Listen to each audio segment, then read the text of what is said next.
الحمد لله نحمده ونستعينه ونستغفره ونؤمن به ونتوكل عليه ونعوذ بالله من شرور أنفسنا ومن سيئات أعمالنا من يهده الله فلا مضل له ومن يضلله فلا هادي له ونشهد أن لا إله إلا الله وحده لا شريك له ولا نظير له ولا مثل له ولا مثال له ونشهد أن سيدنا وسندنا وشفيعنا وشفيع أمرنا وحبيبنا وحبيب ربنا ومولانا محمد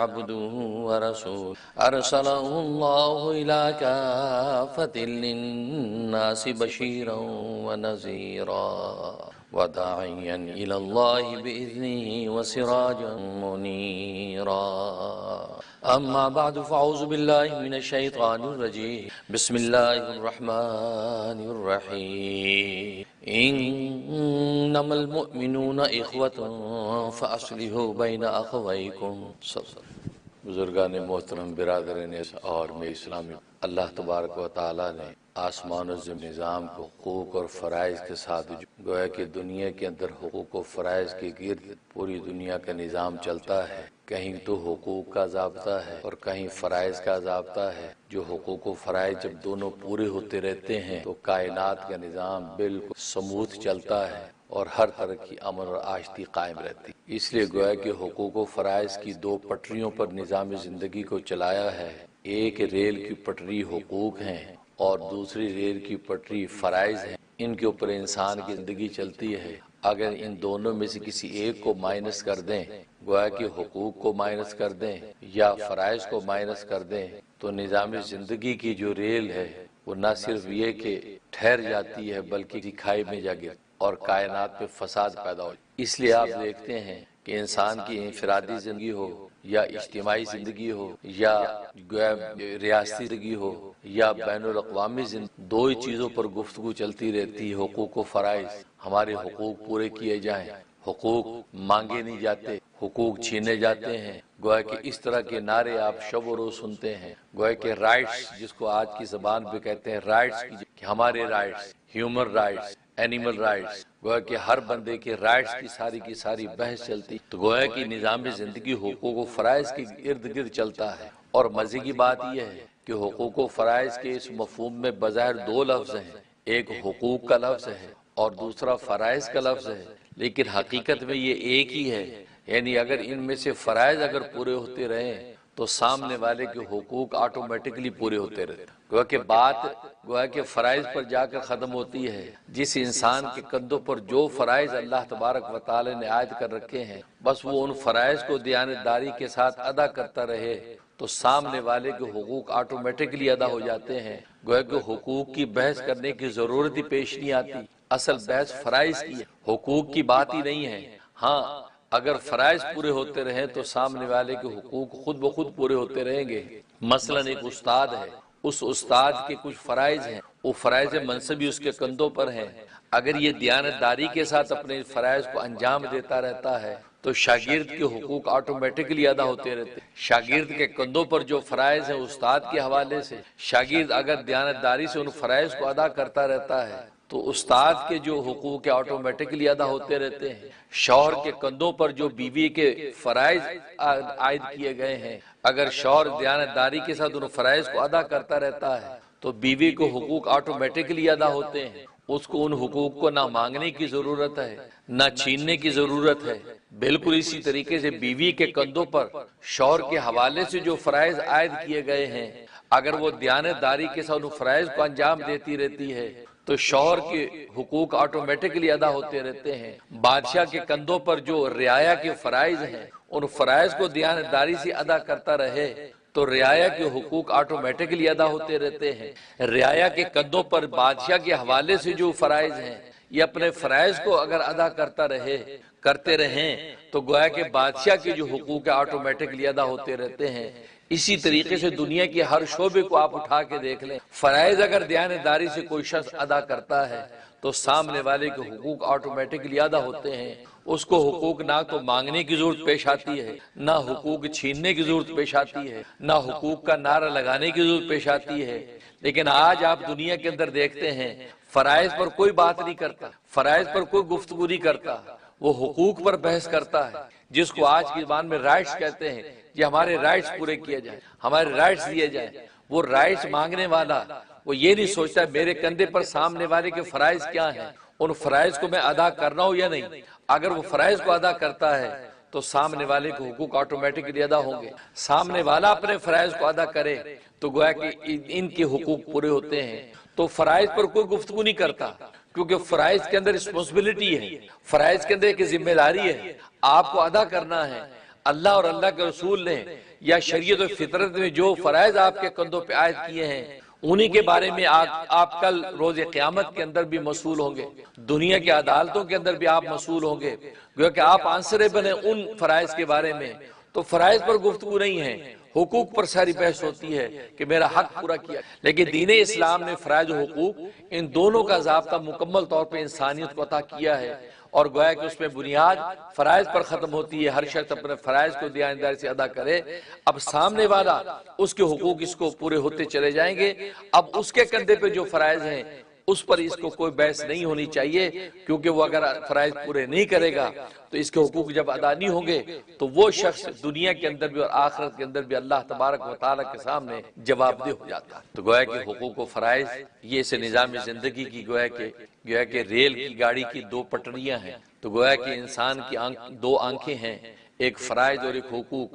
تو دونوں کے دونوں جب سب برابر چلتے رہتے ہیں تو دنیا میں امن اور آشتی پیدا ہو جاتی ہے. آج اگر ہم دیکھیں انفرادی سطح پر دیکھیں یا اجتماعی سطح پر دیکھیں یا بین الاقوامی سطح پر دیکھیں، کہیں نہ کہیں فرائض کی ادائیگی کے اندر جب کوتاہی ہوتی ہے تو دنیا میں فساد پیدا ہوتا ہے. انفرادی طور پر جب ہم اپنے فرائض پورے نہیں کرتے تو فساد پیدا ہوتا ہے. خاندانی طور پر ہم اپنے فرائض ادا نہیں کرتے تو فساد پیدا ہوتا ہے. اجتماعی اور ریاستی طور پر اپنے فرائض پورے نہیں کرتے تو فساد پیدا ہوتا ہے. پھر بین الاقوامی دنیا اٹھا کے دیکھیں، عالمی قوتوں کے کندھوں پر جو فرائض ہیں، ان فرائض کو جب وہ دیانتداری سے ادا نہیں کرتے تو پھر دنیا کے اندر فساد پیدا ہوتا ہے، جنگ و جدال پیدا ہوتا ہے. گویا کہ کچھ تو خون کی ہولی کھیلی جاتی ہے. بنیاد وہی ہے کہ جس کا جو فرض اللہ تبارک و تعالی نے عائد کر رکھا ہے وہ اس کو پورا نہیں کرتا. اور ظاہر ہے کہ دین اسلام ایک مکمل ضابطہ حیات ہے. دین اسلام نے دنیا میں آ کر ایک ایک چیز کے فرائض و حقوق کو واضح کر دیا. یہاں تک کہ زمین پر رینگنے والی چونٹی کی بھی فرائض و حقوق متعین کر دیے، اور آسمانوں میں اڑنے والے فرشتے اور جنات ان کے بھی فرائض و حقوق متعین کر دیے ہیں. ہر ایک کے فرائض و حقوق جو ہے وہ متعین کر دیے گئے ہیں. بالکل اسی طریقے سے گویا کہ انسانوں کے حقوق بھی متعین کر دیے ہیں. گویا کہ اللہ تبارک و تعالیٰ نے دین اسلام کو ایسا مکمل اور جامع ضابطہ حیات بنا دیا کہ گویا کہ نہ صرف حیوانات، نہ صرف گویا کہ وہ جو ذرات، نہ صرف جو گویا کہ انسان، بلکہ ملائکہ اور جنات تک کے حقوق و فرائض اللہ تبارک و تعالیٰ نے متعین کر دیا. تو ہر ایک کے فرائض و حقوق اللہ تبارک و تعالیٰ نے متعین کر دیے ہیں. تو اس لیے دین اسلام نے آ کر جب ایک ایک چیز کو واضح کر دیا اور ایک ایک چیز کو جب مکمل کر دیا ہے، اس لیے اس اسلام کو آخری ضابطہ حیات قرار دیا گیا ہے. اور یہ آخری ضابطہ حیات ہے. خود قرآن کریم میں اللہ تبارک و تعالیٰ نے فرما دیا کہ دین اسلام یہ وہ دین ہے جس کو اللہ تبارک و تعالیٰ نے پسند کیا ہے، اور اس کو پسند کر کے اللہ تبارک و تعالیٰ نے انسانیت کو دیا ہے. وَرَضِيتُ لَكُمُ الْإِسْلَامَ دِينًا، کہ میں نے تمہارے دین اسلام کو پسند کی. کیونکہ دین اسلام پسند کر کے گویا کہ انسانوں کو دے دیا، اور بادشاہوں کی بادشاہ کی جو پسند ہوگی آپ سمجھ سکتے ہیں کہ وہ کتنی جامع اور مکمل پسند ہوگی. لہذا اس کے اندر جو ہے وہ چیونٹیوں تک کے حقوق اور فرائض، حیوانات تک کے حقوق و فرائض، یہاں تک کہ جمادات، نباتات، حیوانات، جنات اور ملائکہ ارض و سماوات، ایک ایک چیز کے فرائض متعین کیے. خود انسانوں کے فرائض و حقوق متعین کر دیے ہیں. لہذا جب انسان اپنے فرائض و حقوق جو دیانتداری سے پورے کرتے رہتے ہیں تو میں نے جیسے عرض کیا دنیا میں امن اور آشتی پیدا ہوتی ہے. اور ظاہر ہے کہ دین اسلام نے جب جانوروں کے حقوق متعین کیے ہیں تو انسانوں کے حقوق سے کیسے غافل رہ سکتا ہے. خود انسانوں کی بھی حقوق متعین کی، اور پھر خود مسلمانوں کے حقوق بھی آپس میں متعین کر دیے کہ ایک مسلمان کا دوسرے مسلمان پر کیا حق ہے. ایک مسلمان دوسرے مسلمان کے حقوق و فرائض کے ضابطے کو کیسے لے کے چلتا ہے؟ تو گویا کہ مسلمانوں کو حقوق تک متعین کر دیے ہیں۔ جب مسلمان اپنے مسلمان بھائی کو دیکھتا ہے تو ایک مسلمان کے کندھوں پر کچھ فرائض دوسرے مسلمان کے لیے عائد ہوتے ہیں، دوسرے مسلمان کے کندھوں پر کچھ فرائض اس مسلمان کے لیے عائد ہوتے ہیں، تو گویا کہ کوئی ایسا رشتہ نہیں ہے کہ جس رشتے کے حقوق و فرائض دین اسلام نے متعین نہ کیے۔ اور ظاہر ہے کہ دنیا کے اندر صحراؤں کے ذرے ہوں، دریاؤں کے پانی کے قطرے ہوں، درختوں کے پتے ہوں، ایک ایک چیز انسان کے ساتھ جڑی ہوئی ہے، انسان کے ساتھ متعلق ہے، اور جو بھی چیز انسان کے ساتھ جڑی ہوئی ہے اللہ تبارک و تعالی نے اس کے حوالے سے حقوق و فرائض متعین، اور ظاہر ہے کہ مسلمان کے مسلمان پر بھی حق متعین کیے ہیں۔ اور سب سے بڑا حق تو مسلمان کا مسلمان پر یہی ہے کہ ظاہر ہے کوئی ایک اللہ کو مانتے ہیں، سرکار دو عالم صلی اللہ علیہ وسلم کو آخری نبی مانتے ہیں، قرآن کریم ان کی آخری کتاب ہے، اور وہ دین اسلام کی اس گویا کہ سنہری گویا کہ اس راستے کو لے کر چلتے ہیں، صراط مستقیم پر چل کے منزل کو پاتے ہیں، تو خود مسلمانوں کے اللہ تبارک و تعالی نے ایک دوسرے پر فرائض اور حقوق متعین کیے۔ ان کی تفصیلات کو جب دیکھتے ہیں، امام غزالی رحمہ اللہ تعالیٰ فرماتے ہیں کہ کل 23 یعنی 23 حقوق و فرائض ہیں جو ایک مسلمان کے دوسرے مسلمان پر عائد ہوتے ہیں۔ 23 حقوق و فرائض ایک مسلمان کے دوسرے مسلمان پر عائد ہوتے ہیں، اور اگر اس سب کو سمیٹ کر ایک لفظ کے اندر بند کیا جائے اس ایک لفظ کو محبت کہتے ہیں۔ ایک مسلمان جب دوسرے مسلمان سے دل کی گہرائیوں کے ساتھ محبت کرنے لگتا ہے تو سمجھو سارے کے سارے حقوق و فرائض ان کے ادا ہو جاتے ہیں۔ محبت ایک ایسا لفظ، اس وقت ایک حدیث میں آتا ہے المؤمن مالف، مومن جو ہے وہ محبت کی جگہ ہے، محبت کرنے کی چیز ہے، یا تو یہ کسی سے محبت کرتا ہے یا کوئی دوسرا اس سے محبت کرتا ہے۔ مومن بغیر محبت کے رہتا نہیں ہے، محبت ہی اس کی زندگی کا اصل خمیر اور ضابطہ ہے۔ تو گویا کہ سارے کے سارے حقوق و فرائض کو اگر ایک لفظ میں بند کریں تو وہ لفظ محبت ہے، محبت قلبی، دل کی گہرائیوں کی محبت۔ اگر ایک مسلمان دوسرے مسلمان سے دل کی گہرائی سے محبت کرنے لگے تو سامنے والے کے سارے حقوق و فرائض آٹومیٹکلی ادا ہوں گے۔ اس کی مثال آپ یوں سمجھیں، ماں کو اپنی اولاد سے محبت ہوتی ہے، باپ کو اپنی اولاد سے محبت ہوتی ہے، اس محبت کی وجہ سے سارے فرائض و حقوق ادا ہوتے ہیں۔ اس محبت کی وجہ سے ماں راتوں کو جاگتی بھی ہے، اس کو کھلاتی پلاتی بھی ہے، اس کو نہلاتی دھلاتی بھی ہے، اس کو پیار بھی کرتی ہے، اس کی فکر بھی کرتی ہے، اس کا دوا دارو علاج بھی کرتی ہے۔ گویا کہ ماں جتنی ذمہ داریاں اپنی اس ممتا کی وجہ سے اس بچے کی پوری کر رہی ہے وہ صرف ایک عنوان ہے جس کو محبت کہتے ہیں۔ باپ اپنی اولاد کے لیے جو کچھ فرائض ادا کرتا ہے، جس طریقے سے بھی روٹی کما کے لاتا ہے، تو چلچلاتی دھوپ ہو یا برف باری کی سردی ہو، کسی بھی قسم حال میں ہو، بخار اور بیماری میں ہو، وہ اپنی اولاد کے لیے کما کے لاتا ہے۔ ایک ہی چیز ہے جو اس جذبے پر اس کو ابھارتی ہے جس کو محبت کہتے ہیں۔ تو گویا کہ ماں باپ محض محبت کی وجہ سے کو اپنی اولاد سے سچی محبت کرتے ہیں تو آپ دیکھتے ان کے لیے کھانا پینا بھی ہے، ان کے لیے پہننا اوڑھنا بھی ہے، ان کے لیے رہنا سہنا بھی ہے، ان کی عزت و عافیت بھی ہے۔ گویا کہ سامان عزت کے جو بھی اسباب ہو سکتے ہیں وہ ماں باپ سب کے سب کرتے ہیں، بنیاد صرف ایک ہی چیز ہے جس کو محبت کہتے ہیں۔ بالکل اسی طریقے سے جب ایک مسلمان دوسرے مسلمان سے دل کی گہرائیوں کے ساتھ محبت کرنے لگے اور سچائی اور دیانتداری سے محبت کرنے لگے، صرف محبت کا ڈھونگ نہ ہو، محبت کے سے الفاظ نہ ہو بلکہ الفاظ اپنی حقیقت کے ساتھ ہو، محبت کی عبارت نہ ہو بلکہ اپنی حقیقت کے ساتھ دل کی گہرائی سے کسی مسلمان سے مجھے محبت کرتا ہے تو اللہ تبارک و تعالی آٹومیٹکلی یہ توفیق عطا فرما دیتے ہیں کہ مسلمان کے حقوق و فرائض کو ادا کرتا جائے۔ اور آج ہم دیکھتے ہیں اسی چیز کا فقدان ہے، ایک مسلمان دوسرے مسلمان سے محبت نہیں کر پاتا، ایک مسلمان کو دوسرے مسلمان سے محبت نہیں ہوتی۔ اگر جب محبت ہوتی ہے تو اس کو عزت بھی دیتا ہے، اس کو تکریم بھی دیتا ہے، اس کا خیال بھی کرتا ہے، اس کی جان کی حفاظت بھی کرتا ہے، اس کی مال کی حفاظت بھی کرتا ہے، اس کی عزت آبرو کا بھی محافظ بنتا ہے، صرف ایک عنوان محبت۔ حدیث میں آتا ہے سرکار دو عالم صلی اللہ علیہ وسلم تشریف فرما ہے، صحابہ اکرام بیٹھے ہیں، آپ نے فرمایا کہ ابھی ایک شخص مجلس میں داخل ہونے والا ہے، وہ جنتی ہے۔ اب سب منتظر ہو گئے کہ بھی کون آنے والا ہے۔ تھوڑی دیر کے بعد دیکھا حضرت حذیفہ بن یمان رضی اللہ تعالیٰ عنہ، سب نے ان کی طرف دیکھا، بڑی بات ابھی ان کے بارے میں نبی نے جنت کی بشارت دی۔ خیر مجلس ختم ہو گئی، پھر دوسرے ایک موقع پہ آپ نے ارشاد فرمایا ابھی تم ایک جنتی کو مجلس میں آتے دیکھ، لوگ منتظر ہو کہ آج کون آئے گا۔ دیکھا حضرت حذیفہ بن یمان تشریف لا رہے ہیں، انہوں نے کہا اچھا بھی جنتی ہے، بڑی بات ہے۔ تیسرے کسی موقع پہ آپ نے ارشاد فرمایا کہ ایک جنتی ابھی مجلس میں داخل ہوگا. اب لوگ منتظر ہو گئے، دیکھا حضرت حذیفہ بن یمان چلے آ رہے. ہوا کہ 3 مرتبہ آپ نے ان کے جنتی ہونے کی بشارت دے دی اور صحابہ کو فرما دیا کہ جنتی آنے والا ہے. اب ان میں ایک نوجوان صحابی بیٹھے تھے، انہوں نے سوچا کہ 3 مرتبہ سرکار دو عالم صلی اللہ علیہ وسلم نے ان کے بارے میں جنت کا سرٹیفکیٹ جاری فرما دیا اور دنیا میں جنت کی بشارت دے دی کہ جنتی آ رہا ہے، تو پتہ تو کروں کہ اس کے اندر جنتی ہونے کا کون سے ایسے اعمال و اشغال اور افعال ہیں کہ جس کی وجہ سے دنیا میں سرکار دو عالم صلی اللہ علیہ وسلم اس کے لیے جنت کی بشارت دے. وہ مجلس سے اٹھے تو پیچھے پیچھے چل دیے، گھر پہنچ گئے. کہا کہ چچا جان، ابا کے ساتھ میری کچھ انبن ہو گئی ہے، اگر آپ اجازت دیں تو میں 1-2-4 دن آپ کے گھر ٹھہر جاؤں. ہاں ہاں بالکل کوئی بات نہیں، میرے گھر ٹھہر جاؤ. اب ان کا مقصد تو یہ تھا کہ میں ساتھ رہوں تو دیکھوں کہ یہ کون سا ایسا عمل کرتے ہیں کہ نبی کریم صلی اللہ علیہ وسلم نے دنیا میں جنت کی بشارت دے. حالانکہ اور لوگ بھی موجود ہیں، وہ عمل دیکھنا چاہتا ہوں، کیونکہ ظاہری اعمال جو مسجد میں آ کے کرتے ہو تو ہم سبھی کرتے ہیں. 5 وقت کی نماز پڑھ لی، ذکر و اذکار کر دیا، رسول اللہ صلی اللہ علیہ وسلم کی صحبت میں بیٹھ کے، رفاقت میں بیٹھ کے آپ کا واعظ سن لیا. لیکن آخر کون سا رات کی تنہائیوں میں کون سا ایسا عمل ہے جو کرتے ہیں، وہ مجھے دیکھنا ہے.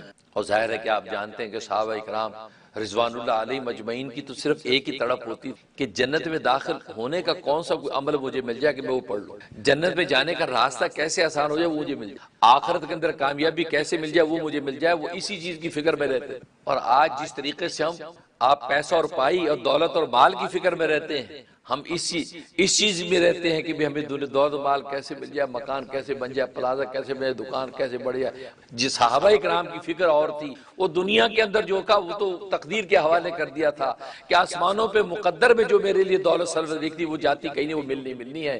مجھے اب آخرت کی فکر کرنی ہے کہ آخرت میں اللہ تبارک و تعالیٰ کے سامنے میں اس حال میں پیش ہوں کہ اللہ کے سامنے مجھے شرمندگی نہ ہو اور جنتوں کے دروازے میرے لیے کھول دیے جائیں. اس کے لیے کیا عمل کیا جا سکتا؟ صحابہ کو یہ فکر ہوئی. اب وہ بھی یہ عمل ڈھونڈنے کے لیے چل پڑے. اب رات میں وہاں رہے، دیکھا کہ عشاء کی نماز انہوں نے پڑھی، عشاء کے بعد سو گئے. یہ بھی لیٹ گئے. تہجد کا وقت ہوا، وہ حذیفہ بن یمان اٹھے، وضو فرمایا، تہجد پڑھا. یہ انہوں نے بھی اٹھ کے تہجد ان کے ساتھ پڑھی. اس کے بعد دن چڑھ گیا، فجر پڑھی، فجر پڑھ کے اپنا ناشتہ واشتہ کیا اور اپنا سامان اٹھایا، کام پہ یہ بھی ساتھ چلے گئے. سارا دن کام کیا، پھر وقت پہ نمازیں پڑھی، شام کو پھر واپس آئے، پھر رات کو سوئے، پھر تہجد پڑھا، پھر اس کے بعد فجر کا وقت ہوا، فجر پڑھی، کام پہ چلے. 3 دن اسی طرح گزر. یہ بڑے حیران کہ یار کوئی خاص عمل تو ہے نہیں، یہ عمل تو سارے صحابہ کرتے ہیں، تہجد سارے صحابہ پڑھتے ہیں، 5 وقت کی نمازیں سب پڑھ رہے ہیں، تلاوت سب کر رہے ہیں. دیکھیں نبی پاک صلی اللہ علیہ وسلم کے بارے میں بشارت دے رہے ہیں کہ جنتی ہے. اگر یہ بات ہے تو سب کے بارے میں بشارت دیں کہ سارے جنتی ہیں، خاص ان کو فرما رہے ہیں کہ جنتی آ رہا ہے. تو تیسرے دن انہوں نے کہا کہ چچا جان آپ سے ایک سوال کرنا. کہا کہ بات یہ ہے کہ میرے ابا کے ساتھ کوئی انبن نہیں ہوئی، میں نے اصل میں 3 مختلف موقعوں پہ رسول اللہ صلی اللہ علیہ وسلم کے یہ بات سنی کہ جنتی مجلس میں آ رہا ہے. ہم نے دیکھا تو آپ آ رہے تھے. 3 مختلف موقعوں پہ نبی پاک صلی اللہ علیہ وسلم نے آپ کو جنتی کہا. تو میرے دل میں یہ گویا کہ یہ چیز پیدا ہوئی کہ میں پتہ کروں کہ جنتی کس بنیاد پہ آپ کو کہا ہے. آپ کون سا خاص عمل کرتے ہیں رات کی تنہائیوں میں کہ جو ہم نہیں کرتے ہیں اور آپ کو بشارت ملی ہے. اس لیے میں وہ عمل فائنڈ آؤٹ کرنے کے لیے 3 دن آپ کے ساتھ رہا ہوں. لیکن میں نے دیکھا آپ تو سارے وہ نارمل عمل کرتے جو سارے صحابہ کرتے ہیں، کوئی خاص عمل میں نے آپ کا دیکھا نہیں. تو آخر کون سا ایسا عمل ہے جس کی وجہ سے رسول اللہ صلی اللہ علیہ وسلم نے آپ کو 3 موقع پہ جنتی فرمایا؟ اللہ اکبر. حذیفہ بن یمان رضی اللہ عنہ فرمایا کہ بھتیجے میرے اعمال و اشغال تو وہی ہیں جو تو دیکھ رہا ہے، جو سبھی کرتے ہیں. ہاں البتہ ایک ایکسٹرا عمل ہے، وہ ایسا عمل ہے جو آنکھوں سے دیکھا نہیں جا سکتا. وہ گویا کہ ایک باطنی چھپا ہوا عمل ہے، میرے دل کی گہرائیوں کے اندر چھپا ہوا عمل ہے. ہو سکتا ہے اس عمل کی وجہ سے رسول اللہ صلی اللہ علیہ وسلم نے مجھے بشارت دی. بھتیجے نے پوچھا کہ چچا جان کون سا عمل ہے؟ وہ یہ عمل ہے میں دل کی گہرائیوں کے ساتھ ہر مسلمان سے سچی محبت کرتا ہوں اور کچھ بھی نہیں. کبھی بھی دل کی گہرائیوں میں کوئی فتور نہیں آیا. میں ہر مسلمان سے جو اللہ کو مانتا ہے، رسول اللہ کو مانتا ہے، آخر پر ایمان رکھتا ہے، مسلمان ہے، اس سے میں محبت دل کی گہرائی سے کرتا ہوں. اس کے علاوہ میرا کوئی عمل نہیں ہے. پتہ چلا کہ اسی وجہ سے یہ جو جذبہ آپ کے قلب میں تھا اس کی وجہ سے رسول اللہ صلی اللہ علیہ وسلم ان کو 3 موقع پہ جنتی فرما رہے ہیں. تو معلوم ہوا کہ دل کی گہرائیوں سے مسلمان بھائی سے محبت کرنا یہ آسان کام نہیں. جو وقت کے صحابہ اکرام کا بھی دماغ اس طرف نہیں کیا، ان کا ذہن ادھر نہیں کیا کہ دل کی گہرائیوں سے ہر ایک سے محبت کا جذبہ. سب میں یہ جذبہ تھا، لیکن کسی کے جذبے کی نوعیت ایسی ہوتی ہے کہ رسول اللہ صلی اللہ علیہ وسلم کی نظر نبوت میں پڑ جاتی ہے. فائنڈ آؤٹ ہو جاتا، پتہ چل جاتا یار اس کے دل کی کیفیت کا عالم یہ ہے، لہٰذا یہ سے جنتی۔ تو گویا کہ محبت قلبی، مسلمان کا مسلمان سے محبت کرنا، یہ اتنا بڑا حق ہے کہ اگر آپ سچی دل سے مسلمان سے محبت کرنے لگ جائیں، ہر مسلمان بھلے گناہ گار ہے، بھلے وہ نیک ہے، بس آپ دل کی گہرائی سے محبت کرتے اس وجہ سے کہ وہ مسلمان ہے، تو انشاءاللہ دنیا کے اندر جنت کا سرٹیفکیٹ جاری ہو جائے۔ ہمیں یہ انالائز کرنے کی ضرورت نہیں کہ گناہ گار ہے، اس لیے کہ گناہ گار کی تو گناہ سے آپ کو نفرت ہے، آپ کو اس مسلمان کی ذات سے تو نفرت نہیں ہونی چاہیے، وہ اس کی معصیت سے آپ کو نفرت ہونی چاہیے۔ اس لیے علماء فرماتے ہیں کہ گناہ گار مسلمان کی مثال ایسی ہے، گناہ گار مسلمان کی مثال ایسی ہے کہ جیسے ایک مقدس ورق ہے، وہ کسی گندگی میں پڑا ہے، گندگی میں پڑا ہے، تو اب اس کے اوپر گندگی ہٹانے کی ضرورت ہے۔ مقدس ورق کا جو تقدس ہے وہ تو اس قابل ہے کہ اس کو ماتھے پہ رکھا جائے، اس کو ماتھے پہ رکھا جائے۔ تو گویا کہ بالکل اسی طریقے سے گناہ گار جو مسلمان، اس کی مثال ایک ایسے گویا کہ ہیرے کی ہے جو کسی گندگی کے اندر آلودہ ہو گیا ہے، تو ہیرے سے نفرت نہیں، ہیرا تو قیمتی ہے، اس کے اوپر جو غلاظت ہے اس کو صاف کرنے کی ضرورت ہے۔ بالکل اسی طریقے سے اگر کوئی مسلمان گناہ گار بھی نظر آتا ہے، اس سے نفرت اس وجہ سے کرو کہ یہ مسلمان ہے، اس لیے نہیں، اس کی ذات سے نفرت، وہ مسلمان ہے، اللہ کو مانتا ہے، ہاں غلطی کو گناہ ہو گیا، اس کی مثال ایسی، یہ ہیرا گندگی کے اندر گر گیا، اب اس کو اٹھا کر صاف شفاف کر دو تو ہیرا وہی ہے جس کی قیمت لگے گی۔ بالکل اسی طریقے سے مسلمان گناہ گار بھلے ہو، لیکن آپ دل کی گہرائی سے اس لیے محبت کریں کہ یہ میرے محبوب کو مانتا ہے، میں جس محبوب حقیقی سے محبت کرتا ہوں یہ بھی اسی سے محبت کرتا ہوں، میں جس محمد مصطفیٰ صلی اللہ علیہ وسلم کو آخری نبی مانتا ہوں یہ بھی اس کو آخری نبی مانتا ہے، میں جس قرآن کریم کو اللہ کی کتاب مانتا ہوں یہ بھی اس کو مانتا ہے، میں جس آخرت پہ یقین رکھتا ہوں یہ بھی اس پہ یقین رکھتا ہے۔ اس کی عقائد و ایمانیات وہی ہیں جو میرے ہیں، باقی اعمال و اشغال پہ مجھے بحث نہیں ہے، اس لیے یہ مسلمان ہے، لہذا اس وجہ سے میں اس سے محبت کرتا ہوں۔ یہ گہرائی اگر آپ کے قلب میں پیدا ہوتی ہے تو اللہ تبارک و تعالیٰ دنیا کے اندر آپ کے لیے جنت کا فیصلہ کر دے گا۔ اور اس کے لیے علماء فرماتے ہیں مراقبہ کیا کرو، 5-10 منٹ بیٹھ کے آنکھیں بند کر کے گھر میں تنہائی میں بیٹھ جاؤ اور اپنے قلب کے اندر پوری امت مسلمہ کے ایک ایک فرد کے بارے میں مجھے ہر ایک سے محبت ہے، کیونکہ اللہ کو مانتا ہے، میرے نبی کا عاشق ہے، میرے جو وہ دین اسلام کا دیوانہ ہے، بس رضیت باللہ ربا وبالاسلام دینا وبمحمد صلی اللہ علیہ وسلم نبیہ کے نعرے لگاتا ہے، اس وجہ سے مجھے محبت ہے۔ جب ایک ایک کے بارے میں جب یہ تصور قائم ہو گیا تو آپ سمجھو آپ کا قلب وہ صافی قلب ہے، اس قلب کے اللہ تبارک و تعالیٰ کے یہاں وہ قیمت ہے کہ جو ساری کائنات کی اس کی قیمت نہیں بنتی۔ جیسے امام رومی فرماتے ہیں کہ مومن کا قلب، فرمایا کہ حدیث میں آتا ہے، حدیث قدسی ہے، خود اللہ تبارک و تعالیٰ ارشاد فرماتے ہیں لا یسعنی ارضی ولا فی السماء، میں آسمان و زمین کی وسعتوں میں نہیں سما سکتا، میری ذات اتنی بڑی ہے، میری کبریائی اتنی بڑی ہے کہ آسمان و زمین کی وسعتیں ناکافی ہیں، ولاکن یسعنی فی قلب عبد المؤمن التقی، میں جب سمانے لگتا ہوں ایک مومن متقی کے دل میں سما جاتا ہے، تو پھر مومن کا قلب ایسا ہو جاتا ہے، اس میں اللہ تبارک و تعالیٰ سما جاتے ہیں، کیونکہ جب اللہ کے لیے آپ ہر ایک سے محبت کر رہے ہیں تو پھر اس کے قلب میں جب اللہ سما جاتا ہے تو یہ قلب پھر ایسا قلب ہے کہ ساری کائنات اس کی قیمت نہیں بنتی۔ اس لیے ہر مسلمان دوسرے مسلمان سے محبت کا جذبہ اس حدیث میں آتا ہے، فرمایا کہ مسلمان سے محبت کرنے میں اور اس پر جو ہے مہربانی کرنے میں اور اس کی جو ہے اس کے ساتھ شفقت کرنے میں ایسے جیسے ایک جسم ہے، ایک جسم ہے، جسم میں اگر کسی بھی جگہ تکلیف ہوتی ہے تو پورا کا پورا جسم اس تکلیف میں شامل ہو جاتا ہے، اگر آنکھ میں تکلیف ہے تو پورا بدن بے خوابی میں اس کے ساتھ ہے، اگر پاؤں کے انگوٹھے میں تکلیف ہے تو پورا بدن سر سے لے کے پاؤں تک اس تکلیف میں شریک رہتا ہے۔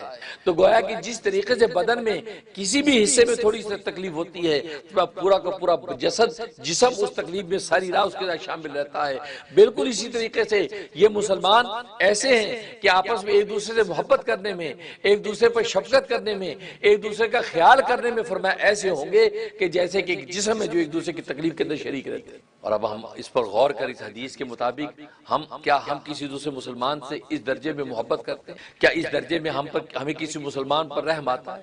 کیا ہم اس درجے میں کسی مسلمان کے دکھ پر دکھی ہوتے ہیں؟ یا ایک خبر دیکھی پڑھی اور چلے؟ دنیا میں کیسے کیسے سانحات ہوتے ہیں، کس طریقے سے علماء جو ہے، علماء ہو، عوام ہو، امت ہو، کس طریقے سے جو تحقیق ہوتی ہے، دنیا میں واقعات، کیا اس خبر کو پڑھ کے ہمیں دل کی گہرائیوں سے ہمیں دکھ اور تکلیف ہوتی؟ ارے مسلمان مارے، ارے مسلمانوں کو، ارے قرآن کریم کو جلانے کی پلاننگ ہو رہی، ارے قرآن کریم کی توہین ہو رہی، تو دل کی گہرائیوں سے اندر سے ٹیس اگر اٹھتی، تکلیف اٹھتی ہے، تو پھر ہم سمجھے کہ واقعی ہمارا ایمان کامل ہے، ہمارا ایمان کامل ہے، کیونکہ واقعی ہمارے دل کے اندر دلی تکلیف ہوئی۔ ایک تو کہ سر سے خبر پڑی کہ یار یہ ہوا ہے، بڑا افسوس ہوا یار، پھر اپنے کام میں لگے۔ لیکن اگر جب دل میں یہ ٹیس اٹھتی ہے اور ہاتھ اٹھا کے اللہ سے فریاد کی، یا اللہ یہ بے بس مسلمانوں کی مدد، ان بے کس مسلمانوں کی یا اللہ مدد کر، یہ بے کس مسلمان کتنی تکلیف، کتنے پریشان ہیں، یا اللہ تیرے نبی کی امت کتنی کہاں کہاں در بدر ہے، یا اللہ اپنے لطف و کرم سے ہم دعائی کر سکتے ہیں، آپ اپنے کرم سے ان کو عزتوں میں بدل دیں، ان کی مصیبتوں کو عزتوں سے بدل دیں، ان کی پستیوں کو بلندیوں سے بدل دیں، ان کی پریشانیوں کو عافیت سے بدل دے۔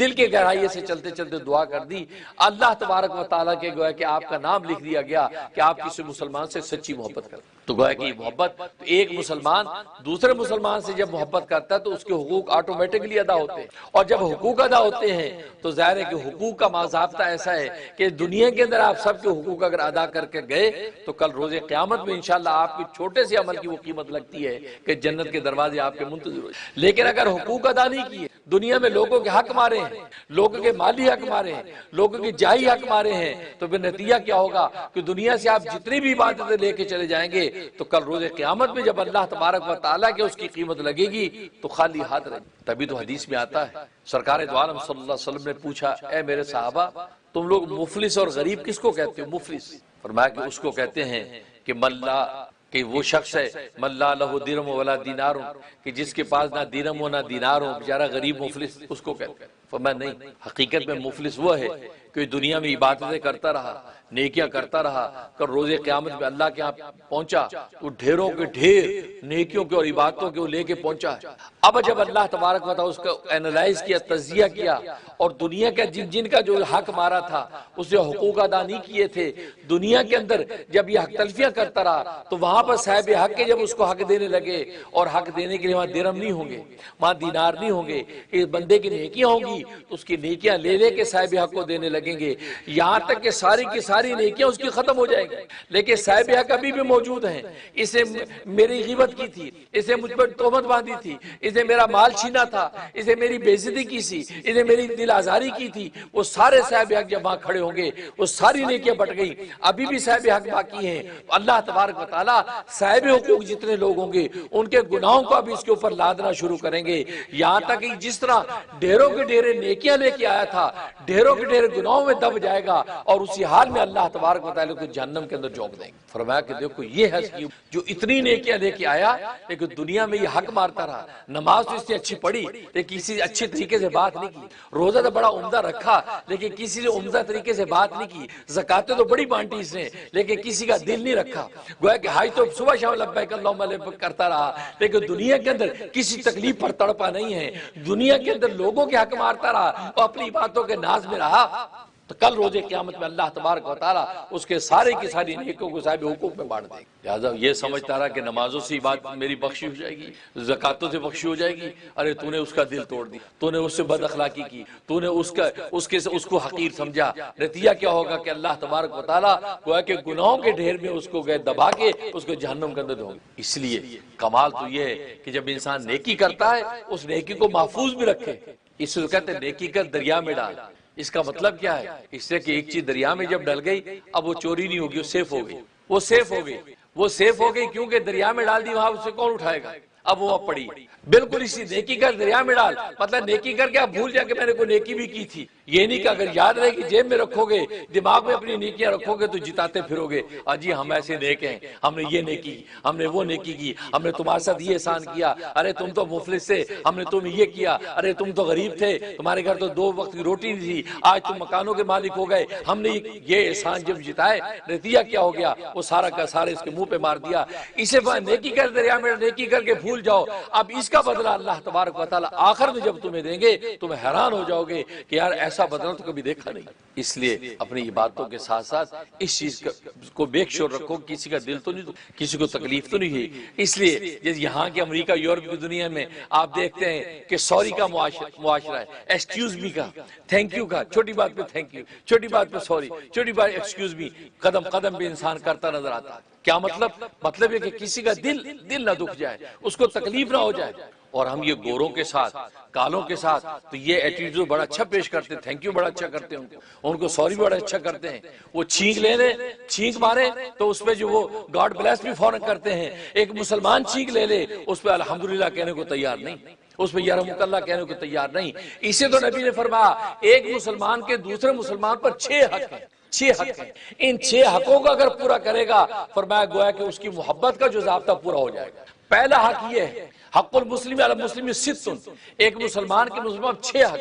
فرمایا پہلا حق یہ ہے کہ یہ مسلمان جو ہے یہ مسلمان اس مسلمان کی جب وہ دعوت کو قبول کرے، اگر وہ مسلمان اس کو دعوت دے کہ جی میرے گھر آئیے کھانا کھا لیجیے تو پھر اس کی دعوت کو قبول کرے، اگر اس کو کوئی عذر نہیں ہے تو اس کی دعوت کو قبول کرے اور اس میں تکبر حقارت نہ کرے اجی ہم تمہارے جو دعوت کو قبول نہیں کرتے، فرمایا کہ اس کی دعوت کو قبول کرے۔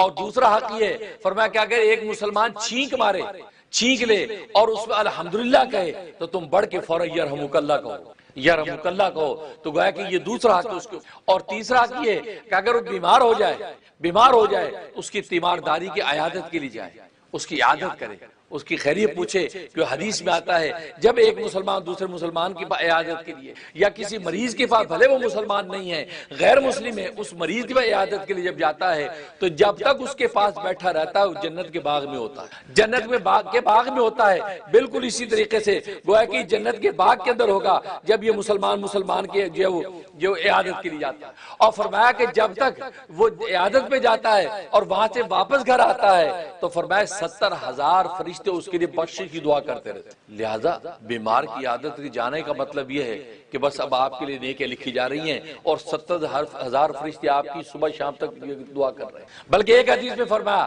کہ اللہ تبارک و تعالی ایک شخص کو کل روز قیامت میں کہیں گے کہ میں بیمار ہوا تھا تو میرے عادت کے لیے نہیں آیا۔